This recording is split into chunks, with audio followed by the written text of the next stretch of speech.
It is Bastille Day today, and what better day to feature the French Tier 9 Bastille Chatillon 155 French SPG. Now, World of Tanks random matches are rarely coordinated military operations. Hardly ever. They are chaotic social experiments where the two sides are not really teams. They're more like 15 people who happen to be waiting at a bus stop. And so, welcome to Ghost Town, a lovely desert map where 15 complete strangers who appear to share neither a language nor a survival instinct had gathered to wait for a bus. They have found themselves instead randomly selected for a World of Tanks match. I am piloting the Tier 9 Batchat 155 orbital satellite. I will be my team's uninvited guardian angel. Our plan is classic. Our single light tank, the T100LT, goes left into a bush. That's fine. Our sniper set up on the red line. That's also fine. 5 heavies and an assault gun destroyer trundle into town to duke it out like cowboys firing around corners in a western movie. Have you seen that before? The T100LT on the left actually spots someone. An enemy CS-63 is racing for the hills. At full speed, I calculate his trajectory, pull the trigger and splash him for 264 damage. Sadly, our red line snipers are so far back they are practically in a different matchmaking queue. They cannot even see him. The CS-63 escapes into safety. The town heavy spot an enemy 75. I drop a shell in his direction for a massive, terrifying 52 damage. If I do that 40 more times, he's out. One teammate shoots him, ricochets, and the E75 casually drives sideways on the far side of the town square for half a minute like he's looking for parking. The score is 0-0. Our T-124 tank destroyer in the town is dueling like a Roman gladiator against 3 enemy tanks, a Motion, an Object 257 and a SAR Future. Despite being outnumbered, he manages to take 900 HP off the Motion. The T100LT, possibly frustrated that he was getting no support from the snipers, has now gone to the right. There he is joined by the Panzer E100, the Force 155 and the CS-633 that was already near the Rusty shipwreck there on that side. And so we have 4 teammates on the right now. I activate my Stay Sharp perk and fire at the Motion's single visible pixel behind a building. The Motion goes dark just as the shell flies. I get no miss confirmation from the Stay Sharp perk, so that was a direct blind hit. Suddenly our TS6 in the town explodes at the exact same moment, and we're down by 1 tank. An enemy Leopard PTA appears by the enemy red line. He's scurrying for cover. Now the Leopard is made entirely of recycled cardboard and hope. The moment our team sees a lightly armored target, collective madness takes over. So the Leopard is running for cover, and our BZ-T70 heavy tank jumps out of cover and snaps around directly into a huge boulder in front of the Leopard. The E75 on the enemy side thanks him for the comedy routine by blasting the BZ-70 for 650 damage.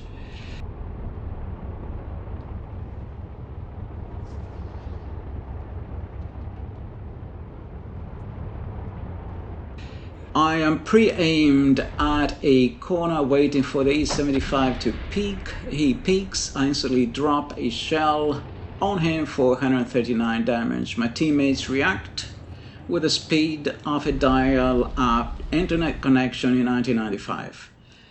And the ES-75 backs away completely unharmed by anyone else. Just the SPG could respond and fire a shot that would arrive 3 seconds later. The enemy takes out our one-shot CS63 on the right. The score is now 1-2. For your info, if anyone is wondering if there is an assist button, there is no assist button. Just shoot. Team, it would be nice. The enemy is pushing our left flank quite hard now.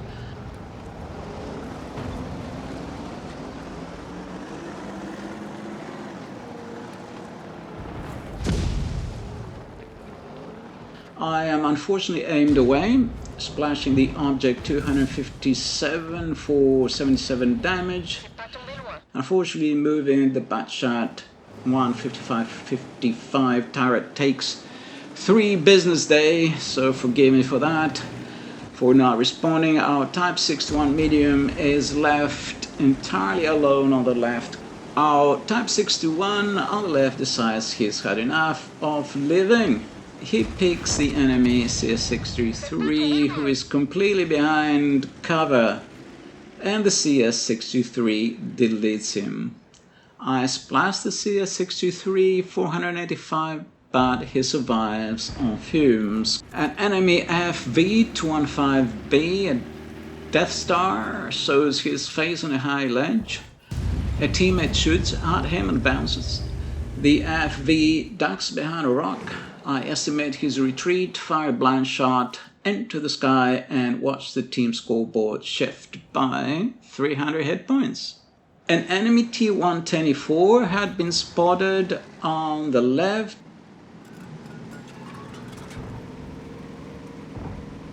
I drop a shell, take off another 228 HP, and blow his tracks completely off.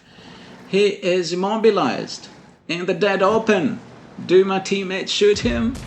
Of course not. That would be unsportsmanlike. I blind fire a spot where I thought the object 257 was. Unfortunately, the moment my shell leaves the barrel, he teleports to a different place. Bad luck happens, my team finishes him anyway.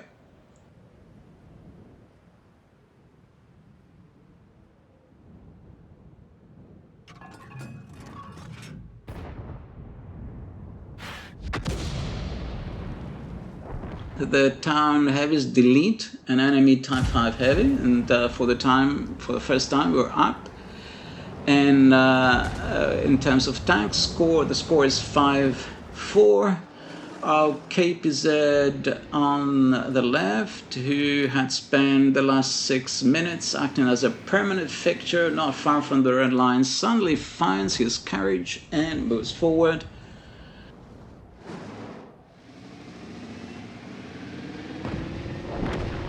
The heavies delete the S-75 in the town, and the score is now 6-4. The Leopard PTA is spotted running around on life support on the red line, while a full health Leos is for the first time spotted on the left.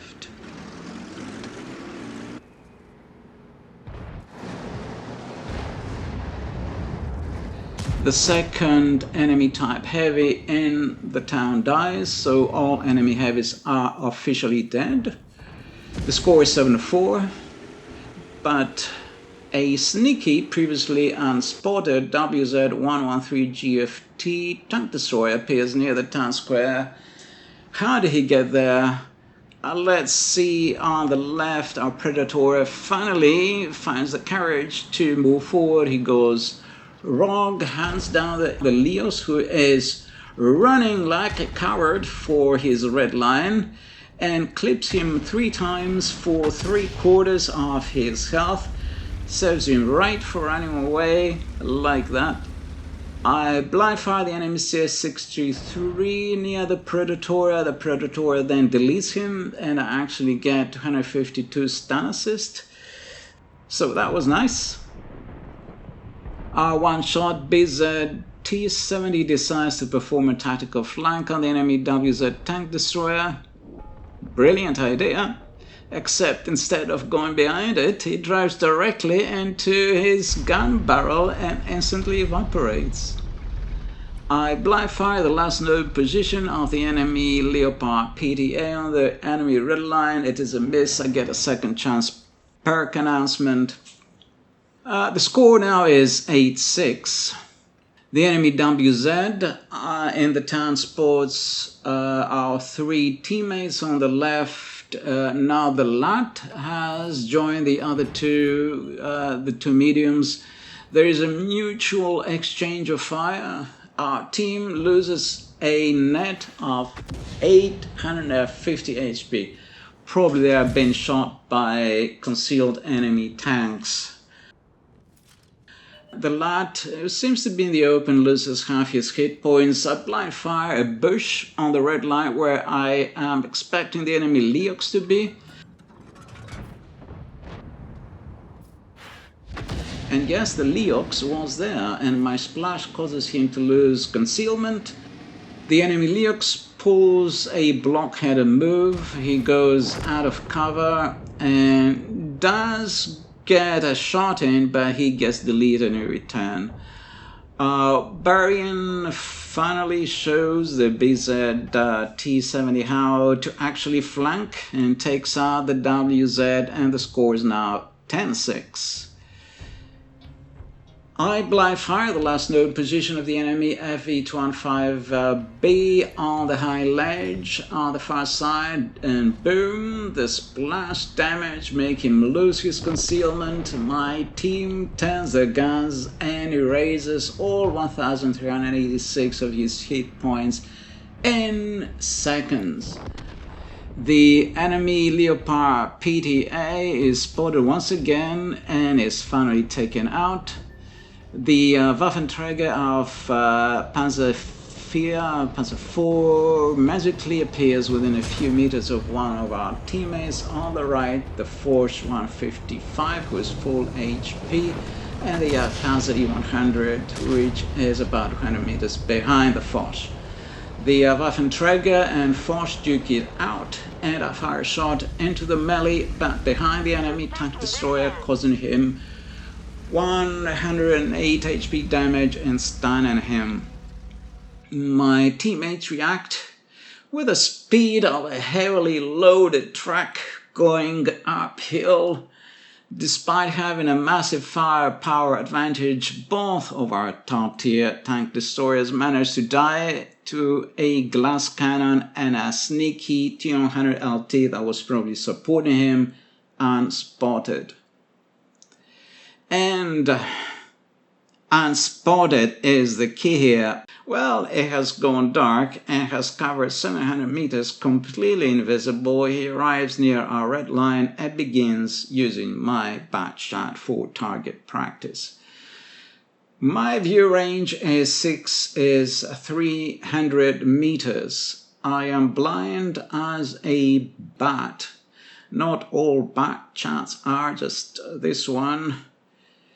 I am being shot by an invisible ghost. I blind fire on the move while steering with one hand, hitting nothing but the desert sand, almost certainly, and just managed to scramble behind this massive rock on life support. From ruler of the skies, I have become a tasty piñata with almost no health left. Only the Predator turns around to help, but he's too far away. I spend my final moments trying to find enough gun depression to defend myself. I can't find any. All I can do is point my massive gun barrel at the T100 LT like an angry old man waving a stick. It scares him for a few seconds, but he eventually finishes me off. While I was being hunted like prey on the red line, my team successfully completes their primary objective. They sat on the enemy cap circle and won by capture points. A victory is a victory. I walk away with 1238 direct damage, but a grand total of 2711 damage when adding in the blind shots. Not bad for a sky satellite. And there you have it.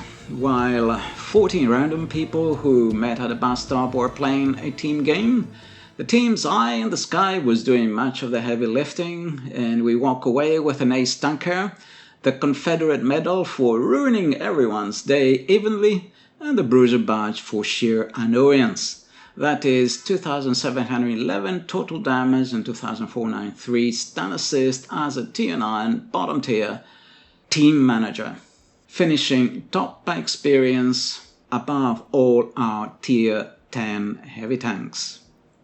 So, summing up, the Batchat 155-55 is the quintessential managerial tank. It lacks the massive game-ending alpha damage of the American T-92 and the Soviet tier equivalent SPGs, but it compensates with flexibility, speed, maneuverability. It trades off raw explosive power for the luxury of a fully rotatable turret, such as it is, and a highly competitive hull mobility. It acts as a rapid-fire tactical support SPG, clipping away at the enemy's sanity rather than their armor. At a rotation speed, in my case, of roughly 33, I have a good crew and all the skills and stuff. It rotates with agonizing slowness. However, because it is one of the very few high-tier artillery pieces to possess a 360-degree turret at all, it beats out fixed whole SPGs that have to rotate their entire chassis, in some situations potentially breaking their concealment in the process.